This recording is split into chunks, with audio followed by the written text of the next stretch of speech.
So something I wanted to discuss is practicing empathy with people who say they are suicidal and depressed, and not so much sympathy.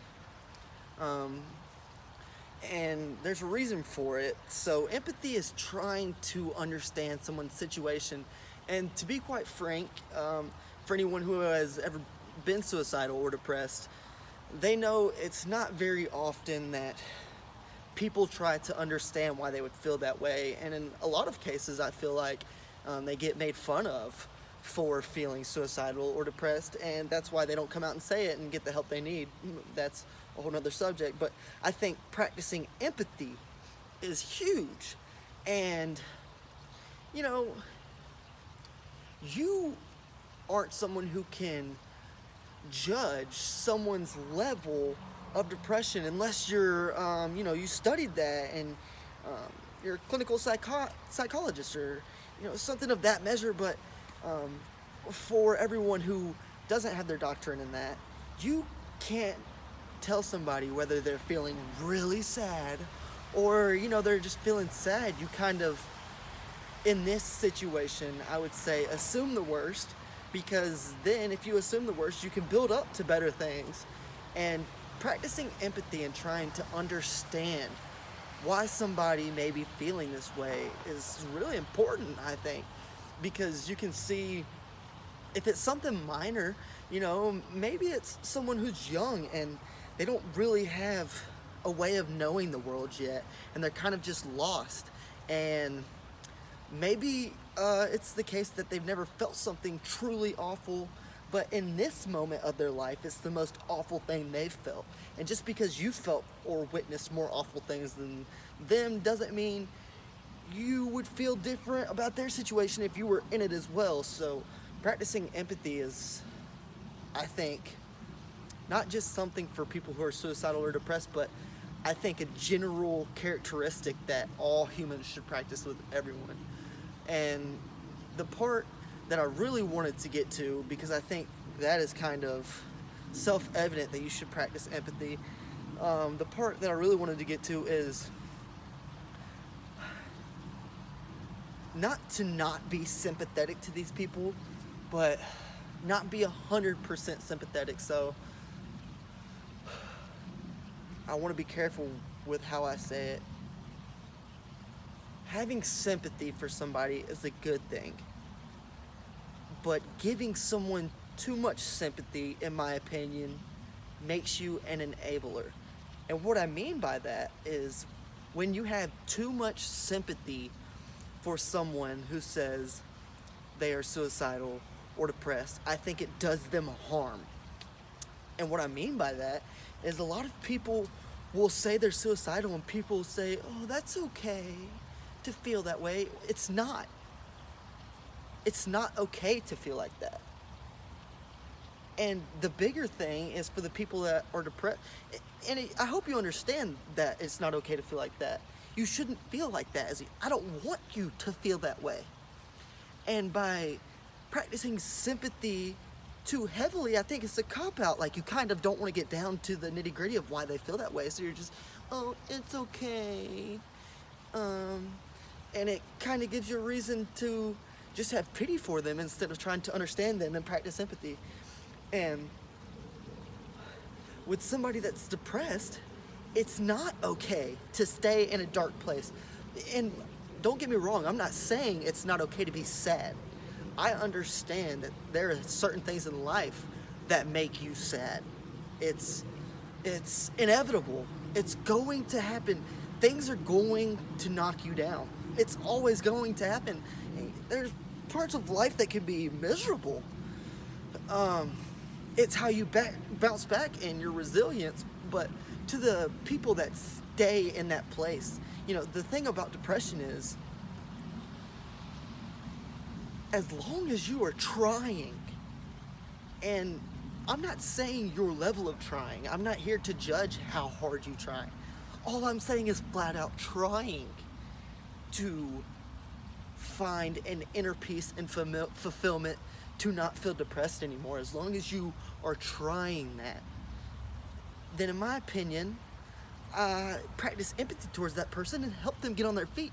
But to the people that stay in depression and don't try to change anything about their lifestyle, don't try to change anything about their diet, don't try to go see somebody that could help them, don't try to even try antidepressants to see if they work. They're not trying anything. All they're doing is staying sad, and they don't try at all to get out of that place. Don't practice sympathy. That is not okay. Somebody needs to tell you that. And deep down in my heart, I don't think you want people to tell you it's okay to stay sad. You don't want that. And I don't think you want that at all. I think you want somebody to tell you it's not okay. We need to fix this. How can we fix this? And to the people that say, I've tried everything, that's just not true. It might be in certain cases, but trying everything is infinite when you're, so you tried to live in a different place. You tried to see a psychiatrist. You tried to switch your friend group. You tried to change your eating habits. You tried to change your eating or your sleeping habits.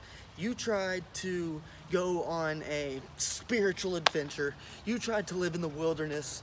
You tried to be vegan. You tried to work. There's literally so many possibilities for you to try to get out of depression, for you to stay in that state. You can't be sympathetic to that. You can't have pity for them. You can't say that's okay. It's not. And I think practicing empathy is huge. Understanding why someone would want to stay in that state is huge. Because if you understand why they would want to stay in that state, then you can better understand how to get them out of that state, because it's just a state. You know, you can have a chemical imbalance, but the thing about chemical imbalances is there's so many things that cause humans to have a chemical imbalance that they go see a doctor and they get that fixed, and then they can start working on the rest. So what I'm trying to say is, for somebody who is depressed or maybe suicidal, to stay in that state and shut yourself out and do nothing about it is not okay. And to the people that tell you that it's okay, it's not. Now, trying to understand why you would do that is healthy. But I know you don't want to hear there's no meaning. I know you want to feel a purpose. You want to know it's worth it to live. And you have to find that meaning for yourself. You know, and I think it's really hard for some people. Like, you know, there's a lot of people, younger adults, that are having suicidal tendencies, and think about it from their standpoint. Like, okay, the university system's collapsing, and everybody's basically telling you whatever you choose is going to be wrong, and your future is very iffy. And you go to school, and nowadays,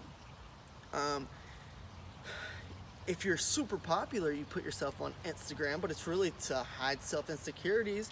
And if you're not super popular, you don't use Snapchat or Instagram, and that makes you feel bad about yourself. So you are really worried about your future, where, as in 50 years ago, by the age of 15, you kind of knew what you were going to do. Nowadays, they have zero clue what they're going to do. And then you go to school, and your life is on social media, and you're constantly being criticized, and you're not as social anymore because of the advancements of technology. And it's not your fault. It's just a fact that people are becoming less social, so they are unsure about their future. They're not making friends as well. They're less social.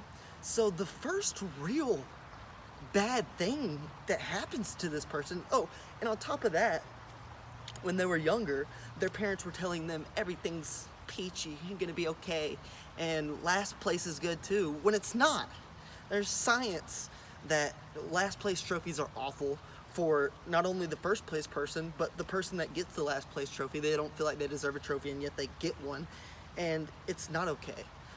So all of these things are mixed, and they're not set up to face any true misery. So when something bad happens or they get bullied too much, they're questioning whether they want to live, and they feel like they don't have a purpose and a meaning. And it's not our place to blame them for that. If anything, we should look at ourselves in the mirror for raising them to feel like this. It's almost sad, and I'm empathetic towards it. I try to understand it. It can't feel good to wonder why you're here and where you're going.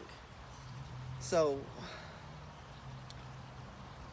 and even in that situation, it's not good to just tell them, well, nothing's gonna work, so I just feel bad for you. That's practicing too much sympathy.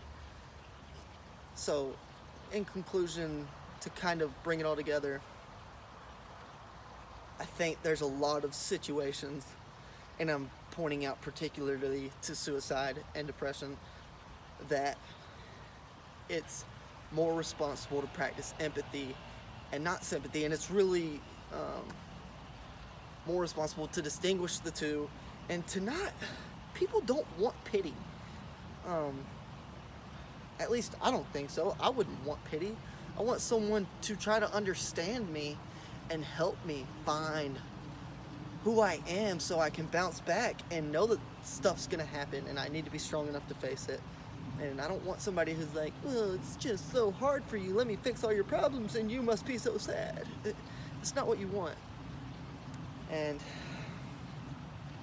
I hope I have motivated you to try to understand but not enable.